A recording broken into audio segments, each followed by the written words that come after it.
just go check? I'll show you there's nothing out there. It's probably nothing.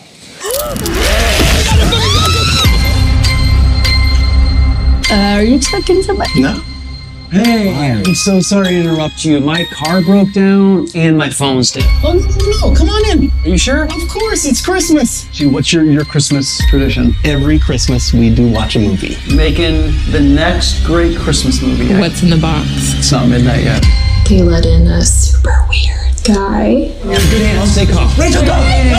Get over here. Cast photo. Here we go. You asked what was in my box? I don't want to know what's in the box. Well, yeah, you do, because you asked about it. He doesn't show you any good films, because he's not original. So you're going to take this and you're going to put it in, and we're going to get started, all right?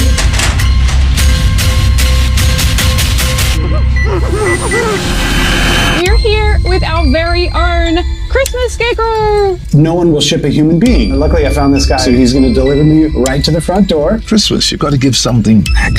I am the piper. The piper has to be paid. We were looking forward to Christmas also. Because we're about to do a Christmas seance. This is going to be a good one. Whoa, Ian, you do not want to sit down now. What is that, Perry? Get down.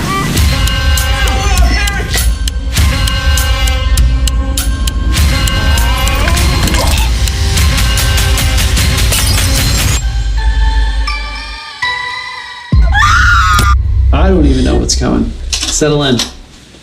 Boom, there you go. That was a trailer for the Christmas tapes, available on all digital platforms right now. So celebrate this holiday with some horror. And as you see on the screen, I have a special guest. So excited. The man, the myth, the legend, Dave Sheridan. There you go. It's your boy, Kuya. Nerds rule the world. Dave, how are you, sir? Thank you for taking some time out your day today. Oh, thank you. And happy holidays and Merry Christmas. It's awesome. We got the Christmas tapes out. This is so cool. There we go. We do. And you add another memorable character to your pantheon, man, of just wild offbeat characters. Can you tell me about how this Christmas tapes came to you and bringing to life Paranormal Perry? Yeah, this one it's pretty cool. And first of all, let me just say to the audience, because it is available on streaming. And the one pretty cool thing about the Christmas tapes, which is a found footage, and it's a series of anthologies with VHS tapes at play. You know, Greg kidnaps the family and forces them to watch these VHS tapes of his own sort of Christmas themed horror, found footage films.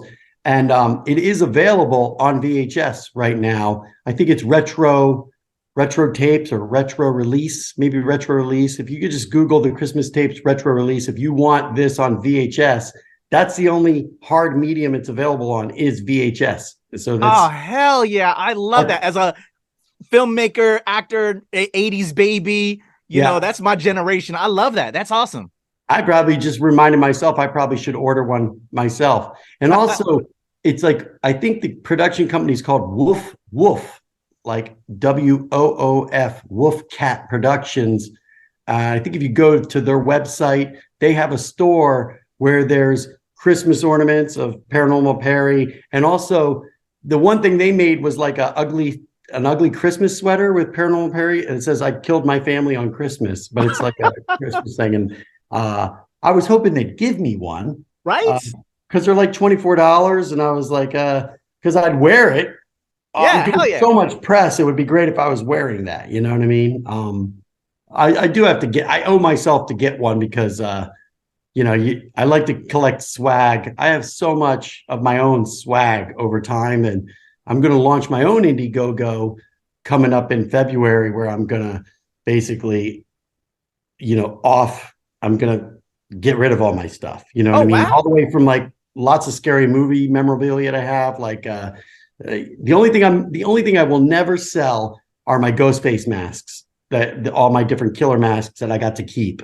Yeah. Those are all original, and there's no way. But I did make replicas of them with today's technology caught up, where I was able to take a 3D scanner, laser scanner, make a 3D model, print that with a 3D printer, then do a reverse mold for resin. And I've been making like resin, and I know a lot of cosplayers want me to make the two masks, the Was Up one and the original killer mask, which is different than Scream mask in many ways. Like people can't really, no one's actually gotten it quite right. There's a guy in Australia and a guy in England that have made ones that are pretty damn close. And there's a Discord, chat room that I found where people share. And I did take multiple photos of my mask because I'm down for someone. If they can make the latex version, go for it. It's almost impossible to get it exact unless you do what I did, which is make a laser copy. Yeah. So eventually I'll probably make a small run of latex ones for cosplayers, but that takes so much more work. It's like 4 hours per mask. The resin ones I make, which are more like display replicas, they cure in like 4 minutes. So I can crank them out and hand paint them and stuff like that. So you can always track me down on internet if you're interested in getting a replica, because I sell them. But I go around to horror festivals and I sell them at my table. I love that. That's so. Going back to Paranormal Perry, in this particular case, how did I get involved? I just got a phone call from the director, Rob Livings, and he's from Australia, and his partner, Randy, but they both live up in Sacramento. I live a little south of Los Angeles, and this was back in June. Well, really, they contacted me in May, maybe the end of April, and said, hey, we're shooting this thing. We want you to be a part of it. He's Australian, and as I was talking with him, I said, oh, and I've done like 4 films with Veron Wells, and I love him. He's one of my, I wouldn't say he's a close friend, but he's a little bit like me, that what he brings to screen is always something so intense. You know what I mean? And he's also the nicest. He's so sweet. He's the sweetest guy in the world, but his characters are always just like, psychopathic, intense guys, whether it's Commando or, there was one, Inner Space. Did you ever see Inner Space? It rings a bell. It's been a minute. It's been a minute. Dennis Quaid and Martin Short. Yeah, of course. And he plays the main bad guy. It's like really? Vernon is like the main, like the hitman sent to basically kill Martin Short to get the guy out, to get the technology or whatever. Because Dennis Quaid's accidentally shot inside of him. You know what I mean? Now that's coming to memory now. Okay. What's funny about that whole plot is that's right out of like the Jetsons and I think the Flintstones. They both did it at some point. You know what I mean? Like somebody died, like the thing. Cartoons are interesting that way. Like I have a movie that also came out this fall, and this is a great one. I love this. It was I've done a lot of movies, Marlon Wayans, like 11. Yeah. And he even said this at the premiere. He's like, I wanted to make a movie that I could actually show my family. And I was so thankful he put me in it. And I was like, and he went, right, Dave? Because I've been in so many of his movies. I go, man, yeah, let's make a movie we could show our kids. So that one's called The Curse of Bridge Hollow. And I remember that. It's well done, but it's not a horror movie, but it's got some good intense moments. But it's like Jumanji and Night at the Museum meets like, Attack the Block, where the Halloween lawn decorations come alive and start wreaking havoc, and because the curse is unleashed. And I had a great time doing that one, and I have no idea why I was talking about that, but no worries. But that actually was going to be a future question, because you know how like Kevin Smith has like regular guys that he's worked with for years. You seem to be like one of Marlon's boys. Like, let's make a film, Dave. Let's go. I think. Well, I always call myself the White Wayans, and but at the same time. Marlon is like, ever since like the Doofy and Scary Movie, and like the fact that I went and just kind of like created those things, and they let me, his brother Keenan just let me run wild, and they've always done that. And a lot of them are little tiny cameos, but they don't tell me what to do. In fact, they like the idea that I show up and surprise them with, this is my character. You know what I mean? And I always try to outdo it. Like in Curse of Bridge Hollow, I dyed my hair orange and cut like a bowl cut and grew like this Amish beard, and the whole thing was orange because I was like a pumpkin farmer. And I was like, I want to, how like owners of dogs, they tend to start to look like their dogs. You know what I mean? And I was like, I want the pumpkin farmer. He's so into pumpkins that he starts to look like a pumpkin himself, So, so I'm kind of the Where's Waldo of Wayne movies, because it's like I'm in them, but you almost have to go like, which one is he? Like a lot of people don't know that I was in. They know I'm in Haunted House 1, but I'm also in Haunted House 2, but I play a ghoul, the Bagul character from Sinister. I play the comedic Wile E. Coyote version of that. So my voice is like demonic, and they put a filter on it, and you never see my face. You don't even see my mouth, actually. There's no mouth in that one. Well, I think it's a testament to your acting, man. They can trust in you to deliver something special. And because if you look at looking at your catalog with me preparing for this interview, you bring a lot of nuance and substance to the characters that they may not have fully figured out yet, in a way as well. And then I think going back to Christmas Tapes, and as you said with Veron Wells, he entrusted in you because he knew you from before, so to bring life. So to maybe throw back to Paranormal Perry. But that's the thing is, while I was talking to Rob, he's from Australia. I said, oh, you should get Vernon, you know what I mean? And Vernon's great in it. So I connected him with Vernon. So the whole film, like from top to bottom, is basically improvised. There wasn't like I was curious about that too. That was going to be one of my questions. Yeah. I need to go, if I get off of this one in time, and too bad I don't have it for this one, because it comes up so much, and I don't know if people really believe me, but I should print the outline. It was a Word doc. It was about 1 page. And what it was, they definitely had the stuff like the ornament is, the girl finds the ornaments, that the couple move into a new house. They call a paranormal person. He comes. There's the bell. The beats were there. The physical stuff of there's a bell. There's the Santa ornament. The tree and the ornaments getting crushed and all that stuff. Like, obviously, and especially the kills had to be. We knew those were happening because we have a special effects guy preparing it all. But what was not on the page was the characters, what the relations was going to be, and sort of all the dialogue. And when you watch mine, everything that comes out of my mouth really sells what the character is, really starts to develop the character. There was no character, even the name, it was like, you show up. They didn't say your name's Paranormal Perry. You know what I mean? Like, oh, wow. Everything was created. And a lot of it was very, I've done a lot of improv. I come from the Second City. I had a show on Fox called Free Ride, which was shot very much like this with no script.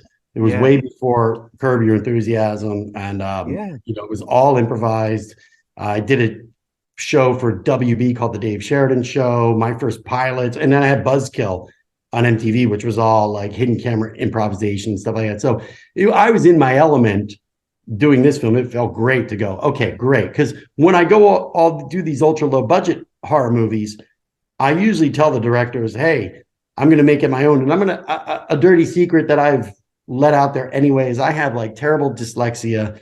I have a very bad reading comprehension. I'm a slow reader, and my memory is not, I can't memorize lines. So I always tell them, hey, I'm going to make it my own. And really it's because I'm terrible at memorizing lines. I'd rather just say, this is what I need to say. Let me just say it. I don't care. I'm not personally, sometimes you get directors that are like, but that's my writing. And the other side is the other actors. They need to hear. Sometimes actors train themselves to hear, but you need to say, close the door before I say my line. So in that, I've developed a kind of improv for film thing that I probably should start maybe having a class and teaching it to people. Is like, I tell these other actors, you need your anchor line. I always call it an anchor line or a trigger line, and then listen, I'm going to say it the way I'm going to say it. I'm going to improvise maybe, but I'll always circle back and give you that last line, what I mean? That, okay, now it's my turn to talk. If there's people that are not comfortable improvising. In this particular case, the Christmas Tapes, it was all improvised. Ian and Devin, the two other actors, there would be no Paranormal Perry if they didn't play the way they played. You know what I mean? The give and take was very important, and they're sort of like them being toned down and being sort of like run over by Perry was important. If we all played it elevated, it would have been a clash of personalities and a clash of egos and level. It was more like they needed to play small, inept. What the hell did we get ourselves into when Perry's like, breaking into the back door still, you know what I mean? And stuff like that. So, but the organicness of the actual story that was told was, it really started from the night before. Two things. I'm not going to say who the other actress was. It's some things I said it, and I'm like, you know what? I probably shouldn't bring somebody into it that's not in the film. But I was originally supposed to play a husband and wife team, that we were going to be bickering, showing up. You know, we were bickering, ghost hunting husband and wife team that is now with a newlywed who are not 20 years into their marriage yet. We are. Oh, that's an interesting dynamic. Yeah. And so that was going to be the real kind of conflict happening with the ghosts, sort of thing. Sort of like a War of the Roses steps into, you know, the honeymooners. And but that the female actress had a family emergency at the 11th hour, and we were driving up. We were carpooling up from LA to Sacramento, and it's about a 5.5 hour drive. And I was sort of like holding out hope that she could make it. I called Rob. I don't think she's going to be able to make it. Could we push? And he's like, no, listen, we already booked the house. We rented the house. And this is a low budget movie where expenses you can't get that deposit back on the house. I already have the other actors are booked. They took off work. Yeah. The makeup artist is, booked, and he's going to want to charge me some money for not working. So it would have cost them money to cancel. So I said, Larry, let me come up, and we're just going to sort of like figure out who I am then. What is my new character? And I waited until about 10:30 at night to roll out of LA, because I didn't want to be at the 7th. In LA, there's I don't know where you're at. Where are you at? New York? DC area, but I travel to LA a lot as a filmmaker actor, so I'm well aware. East Coast, and DC's the worst. DC's traffic is actually probably just worse as bad as LA. The worst part about DC traffic is they've got these artificial construction zones always, and they take photos. And you're like, and for people that don't know where they're driving, it's like, oh my God, I was in this lane. And they're like, you got a $50 ticket because you drove through a construction zone. You didn't cut down to 55. I'm like, I'm on I-95 going 75. And all of a sudden it's like, I was supposed to go 50 at 4 a.m. There's no construction, but I'm in a construction zone. Yeah. So I ended up leaving at 10:30 to avoid traffic. And I got to my hotel that they got me, and it was like a Holiday Inn Express, around 3:30 a.m. And I didn't call the hotel. I didn't think to call the hotel like, hey, I'm going to be coming late. Yeah. And I didn't realize there's no one working the front desk at that time. If you're not already checked in, the only way you get in is with the card that opens up the door. Yeah. So I'm like looking in, banging, I'm calling, no answer. And this is what the Rob in the film paid for this hotel. So then I'm like, I'm texting Rob. I'm calling Rob. He's not getting up. He's turned his phone off because he's directing in the morning. He's got to get up at 7 a.m. My call was at 8 a.m.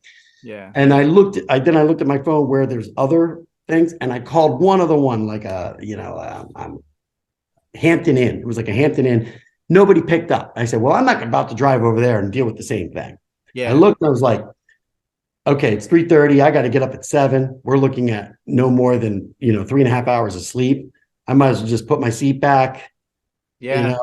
Just kind of get some shut eye. And that's what I ended up doing. So I arrived, and I told them the whole story, how I slept in my car, and how I slept in my car and I'm really tired and stuff like that. And so then when we're doing the scene with Perry, we shot in chronological order. When I knocked on the door and entered and everything we ran through, we just ran through all that. Wow. Because the stuff at night at the end, it had to be dark. So we're just like, okay, we're going to go through the chronological order. And he said, oh, what are you driving? And I had a Prius. Yeah, that really doesn't work for like a ghost hunter. They didn't have a vehicle picture, like a picture vehicle, like a van, a crappy van or a truck. So they said, okay, we won't show you pulling up. We'll just say you walked and your car's down the street. So remembering that thing where it's like, oh yeah, I walked here. Oh, my car's down the street. Well, I don't drive. I live in my car. No, I don't. I was a joke. But that whole I live in my car, that's because I slept in my car that night. Wow. But the reality was that really was the jumping off point of who the fuck is Perry? You know what I mean? And what we're building here, because it also changed with, if I'm going to be a little bit of a sort of, it was what I do well, is be that kind of wild, like questionable character kind of thing. You know what I mean? A double, like he's funny, but he's sort of creepy. Is he harmless? He's not harmless. And so where I'm going with that, it was like, a big part of it was like, why would these people, I don't want to make these people look dumb if Perry's the dumb one. So it's like, why would they hire this guy? Well, they didn't. We're going to have him call a reputable guy. They saw a website, Mitch. Yeah. Mitch is normal. Mitch has a family. He's on Christmas vacation. Why is Perry the only one available? You know, and that's where the questions of, doesn't he have family? Yeah. Why, you know, is he a loner? Why is he the guy so anxious to come on Christmas? You know what I mean? And so that's how all that stuff kind of comes about. It's just kind of, you have to answer, you sort of have to quickly say, who the fuck is this guy? Exactly. Why is he in the situation? And it's not so much what would make the situation funny, but like, because a lot of comedy comes out of honesty and truth. So it's more like, if he's the only one they can get, then why? You know what I mean? And then we start to see some of that stuff unfold, the story about, you know, his own Christmas and stuff like that, which I think when it gets to that point where I'm picking up that thing and telling that story, you watched it, right? Oh yeah. That's when all the goofiness collides with, this is sort of creepy, but still funny. You know what I mean? Like I saw it in front of a live audience at the premiere. And even in that story about the thing of killing my family, it's so ridiculous that the audience is laughing, but it's something, you know, like, and then he glues back that ornament. That whole gluing back the ornament is, I made that up on the spot. That was not like, there wasn't in the script of Perry gives her a gift. I was just in between breaks and we were putting the cat scratches on my thing, which I came up with. I was like, okay, let's, you know, what if he's going to his thing? I always want something, you know, like you could just imagine that's a bigger story to tell if he comes back and he's all roughed up with the cat. Yeah, I got the equipment out of the storage, and he's just underplaying like how fucked up he is, right? Yeah. But I was like, oh, what if I glue that thing back together? But since it was on the fly, nobody had glue. So the makeup artist was like, oh, I've got spirit gum. So I was trying to like put this thing together with spirit gum, and it doesn't hold. It didn't dry, and so it was all sticky. And then I just found some tape, and I just literally taped it up and said, you know, oh my gosh, wow, that was a memorable part of that scene. That's crazy. Because I wanted to do that because I wanted to show his sort of heart of that. You know, he earnestly tried to put something together. Yeah. You know what I mean? But it was also creepy. I dug through your garbage last night and got your grandmother's ornament. You know what I mean? Oh, yeah. This is amazing, Dave. I love all this as an actor / filmmaker. Yeah. And as a fan of just this medium of what we do, of creating and putting that product out there. Yeah. All this behind the scenes, and you as an actor, like, again, coming up with, you know, especially an independent film, right? Having to figure out the life of the character that we're trying to portray, especially with this. And like you said, you improv a lot of this. You know, there wasn't apparently a lot of pre-pro that would help you to work with the writers, the directors, to construct this character a little bit more before you hit set. You had to just do it. And like, so I love this. And it just, again, like I was saying earlier, it just shows they hired and brought on a guy that can come to work and bring in that depth and knowledge and foundation to build upon. That's brilliant, man. I'm going to definitely have a lot of my people that I have a lot of filmmaker and actor friends that watch these interviews that I do. I think they're going to like this one just in regards to just coming up with the concept and figuring out the foundations. And you kind of, you know, shared that already thus far a little bit. And I love that. Yeah. And I'm not that, I mean, look, this thing is a product. It starts with with Rob and Randy. It starts with their ability to let the actors to understand like how to direct that, the best way to direct improv is, you know, loosen up those strings and just let it go, because they have the power of editing. They talk, you know, and so a lot of what you saw is also speaks to their great ability to edit, you know what I mean, to piece together the timing, because they even said there's enough footage, there's like another hour of me improvising, that there's enough that they could do an alternate version, the same story, but swap out all the different stuff I said, you know what I mean, have a completely different, and that goes for the other ones. And I do think in this Christmas tapes, they did a great job of all of the variations. They were also like, ours is like a paranormal thing. The other one is more like there's this bit of a Saw or like a Hostel kind of thing. And the other one is more like the vlogger, Blair Witch type of, you know what I'm saying? Like there's different, and they did a good job of separating those tones, but also, you know, there's comedy in all of them, but some of them are a little bit more serious. Ours is, clearly, I think ours is the zaniest and goofiest, but mainly because of how I'm playing, insert Paranormal Perry, and he is the goofiest of them all. Because as I was doing it, I kind of took from John Candy, from Planes, Trains, and Automobiles, What About Bob, and then like Cable Guy, for Jim Carrey Cable Guy character, you know what I mean? Like, sort of meshing those sort of characters together. Well, it's such a fun ride. Again, everybody that's watching this, check out my man Dave Sheridan as Paranormal Perry in the Christmas Tapes, available on all digital platforms right now. And as Dave said earlier, you can get it on VHS. I'm gonna find the links to that, and I'm gonna put it in the description below as well, because that's amazing. 80s baby like myself loves that. So what better way to watch it? Dave, I think I could chat with you forever because of just your rich history in this acting game that I love. And you're one of those legend icons that were doing the Jackass stuff way before all those guys. I would love to talk serious acting stuff with you at some point. But I know you've got time, and I've got a little bit of time as well. I just want to give you some love and promo. I was looking at your IMDb. You've got a flood of projects, I think, coming out in 2023. If you want to just maybe show some love that you can talk on, that you're allowed to talk on, and just everything else that my fans can follow you online as well. I think the biggest thing, the next up, and it's interesting that I'm going from Christmas to New Year's Eve, but I'm actually working with some filmmakers out of Kentucky, and it's doing an Indiegogo. They're doing an Indiegogo currently running right now. It's in demand, and it's called New Fear's Eve. So if you go to Indiegogo New Fear's Eve, if you want to support independent filmmaking, and I know that you're saying you're a filmmaker and other filmmakers out there, I definitely encourage people to attempt Indiegogo, or to, first join, back other Indiegogos, because it's sort of a community, you know what I mean? Like the more, if you're a filmmaker, if you've backed and it doesn't take much to back, buy the DVD, buy the Blu-rays, buy whatever for $25, or just, get a special thanks for $10. But the more you do, then when you launch your own and they see that the community sees, wow, he's back 25, that helps because they help share it and help. It's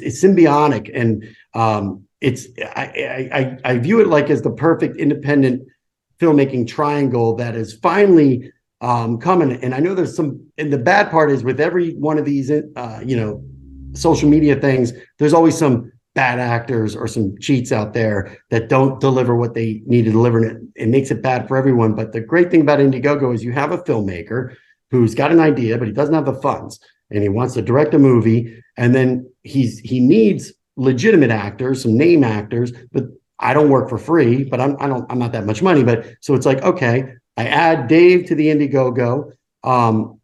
He wants to get paid. I want funds to the movie. Now you've got the audience. And it's sort of like, thumbs up, thumbs down. It's like, if it's a good enough project and it's viable, then it speaks to itself that the audience then contributes and gets to be a part of it, but they actually get to be a part of helping the artist make their film. So it's such a cool, it's win-win-win. The audience gets a horror movie that they might want.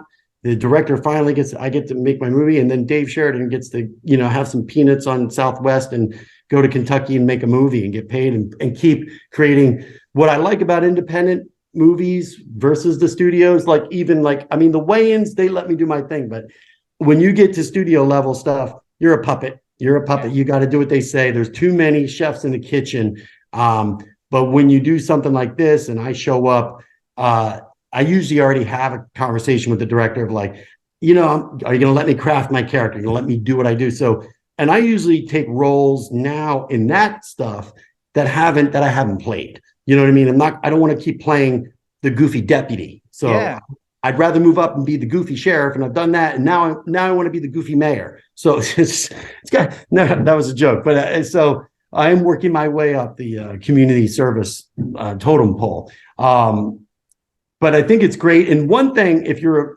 a media collector, and this is what I do on Indiegogo, is I love buying the Blu-rays, the pre-order the Blu-rays. Oh yeah. Because now you're getting a product, and you're usually getting the finished product. So, but it's usually a first edition, limited edition Blu-ray. These are what the director makes on his own at like disc makers. He'll make 200 Blu-rays, The artwork is not going to be what Gravitas or Terror Films or whoever's putting it out. They're going to change the artwork. They're going to change the building blocks of the credits, the back.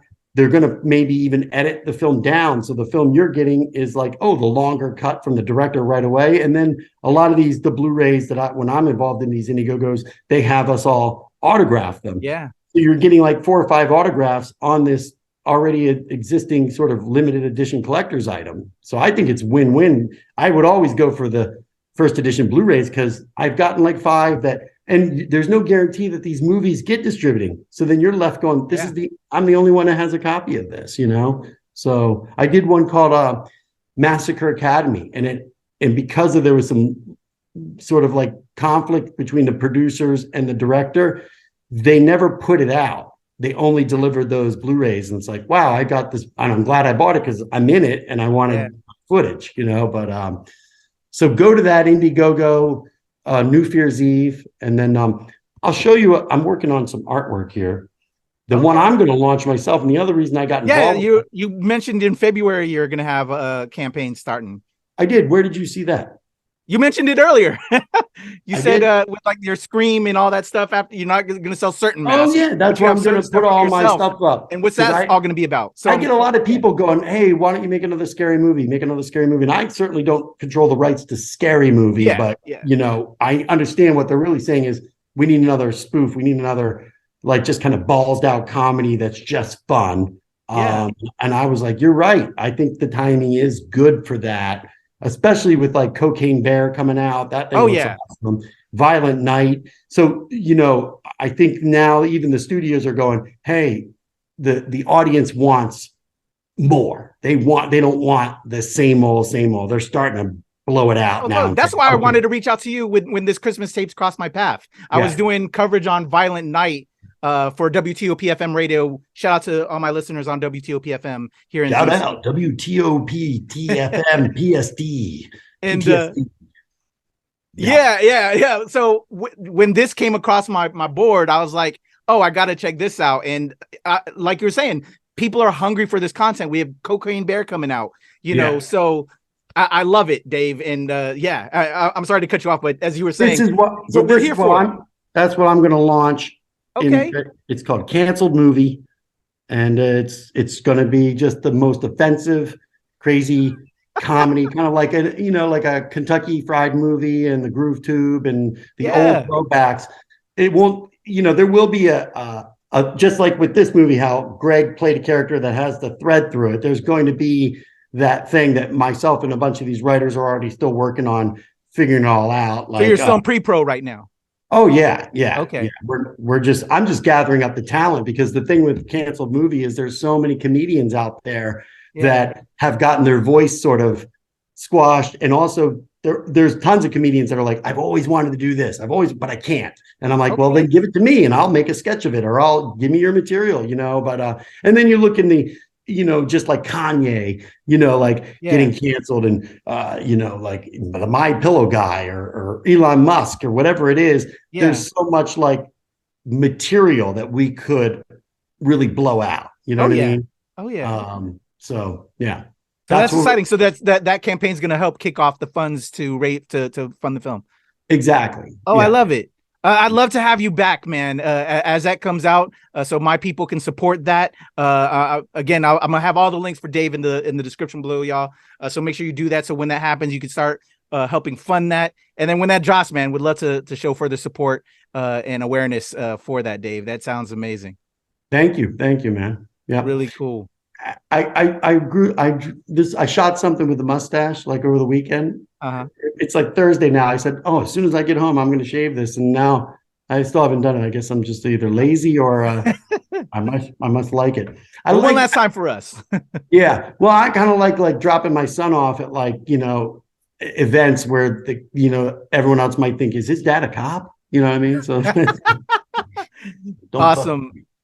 Yeah, I love it, Dave. Well, again, how can my people follow you? Any other further things coming out? So Canceled Movie, something to look forward to in 2023. Just any other things like we want to put out there? Conventions. Are people going to see Doofy out there? At any shows next year? Yeah, for sure. Especially since I'm going to be now focused on actually going. I was doing a lot of horror conventions, and I was, offering Doofy up where you can get photos with Doofy, and I play Doofy and stuff. And but now this year I'm going to move towards like the straight up Comic Cons. Like I'll be sweet. like my first one up is January 11th and 12th, 13th in Albuquerque Comic Con. Okay. You know what I mean? So yeah, I'll be doing that this year, maybe once a month, one of the bigger Comic Cons and a couple still horror cons, but I kind of did the horror con circuit for a while. Yeah. And I actually just want to wait for this. I have a movie called Stream coming out by the guys that made Terrifier 1 and 2, Terrifier 2. Oh, sweet. Yes. And Stream is not Devil's Rejects. It's not the same thing, but the cast that they put together is like a Devil's Rejects level cast. Nice. This Stream. I mean, it's got, Danielle Harris, Bill Moseley, Tony Todd, myself, Jeffrey Combs, Dee Wallace, Felissa Rose, Daniel Roebuck. It's just chock full of like great names. It's, and David Howard Thornton, who plays Art the Clown's in it. And it's a super violent movie. I think it'll be out in the fall. So I was kind of waiting for that to come out so that I could, I just sort of like help. Then I could book and help sort of promote it like I'm promoting this. You know what I mean? I dig that. I love that. Well, we can't wait to check that out, man. That sounds definitely awesome. Dave, man, you are a legend in the game. You are one of the OGs with improv and bringing like that twist, like you said, with Buzzkill, reality, these pre-MTV Jackass guys. Yeah. And again, like I was saying earlier, I'd love to talk truly the acting journey for you, for myself, and with some other acting friends. Shit, I might reach out to you for my acting group. We get together and do Zoom. All my guys in LA. I'm the DC guy. I think we can learn a lot from you, man. But Christmas tapes, y'all checking this out right now. It's Nerds Rule the World. Dave Sheridan is is amazing as Paranormal Perry. Go ahead, Dave. No, I'll come. You and I will regroup and come back on when I launch the canceled movie. I'm looking forward to that, man. That's going to be awesome. As anything you and comes your guys up, in it, you and your guys will have to get in the film because we're going to shoot it, in LA, parts of LA. Yeah. Oh, if you say that, I'm gonna hold you to it, Dave. So yeah, man. Well, because it's going to be a bunch of sketches, so I'm going to have this chock full of like, and that's the thing. It's not going to be shot in like a lot of times, like with this paranormal thing, they shot it like in 1 week straight. With a sketch comedy movie, we could space it out and be like, okay, we're going to do this one. In 3 weeks, we're going to do this one. We're going to build a set and do, you know what I'm saying? It's sort of like, and then for me to go out and get my friends, I'm not going to name names, but they're all going to be very legitimate, bigger names. Because one thing I learned about independent filmmaking, and again, out to anybody making independent films, whether you're in LA or outside LA, you can get anyone for a day. Yeah. Where you run into problems is trying to get a name for 5 days, because that's taking somebody off the grid a long time. But if you're calling someone's like, and you catch them where they're not working, it's like, could you shoot this today?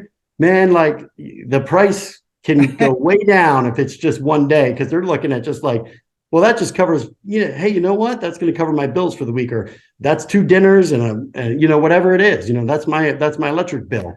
I'll take that. It's a day's work, because actors, like, and anyone, they want to work. You want to work. You don't want to sit at home. You want to work. You know what I mean? So very true. Dave, man, you're just you're letting out our secrets, but I'm for it because that's what we need to do. I'm a fan of this medium and I want to see good films. I want to encourage creation because it's all going to help us, get inspired by that, entertained by it, and just it takes our mind off the bullshit in the rest of the world. So I love it, Dave. You're awesome, man. Thank you. This has been a pleasure. Dave Sheridan, y'all.